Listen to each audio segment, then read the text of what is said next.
আসসালাতু আসসালামু। আবু বকর, আমাদের বুধবারে ছুটি। ছুটি তো শুক্রবারে হয়, বুধবারে কেন? বুধবারে শবে বরাত, তাই বুধবারে ছুটি। শবে বরাতে কি হয়? শবে বরাতে সবাই বাজি ফুটায়। আমরাও কি বাজি ফুটাবো? বাবার কাছে জেনে নে বাজি ফুটানো যাবে কিনা। न छूटे हाथ से दामन कभी अतार का यार। কে? মেহানিয়া আবু বকর। চলে আসুন। আসসালামু আলাইকুম ওয়া রাহমাতুল্লাহ। ওয়ালাইকুম আসসালাম ওয়া রাহমাতুল্লাহি ওয়া বারাকাতুহু। মাশাআল্লাহ, মারহাবা।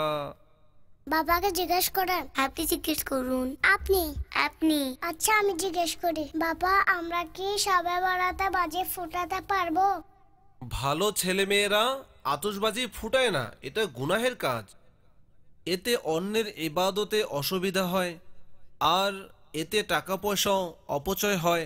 অনেক সময় এতে ঘর জ্বলে যায়, কখনো কখনো মানুষ জ্বলে যায়, আর কখনো কখনো মানুষ মারা যায়।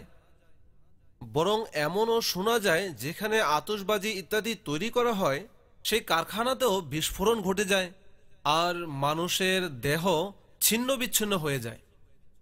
এজন্য এ কাজ থেকে বাঁচা উচিত।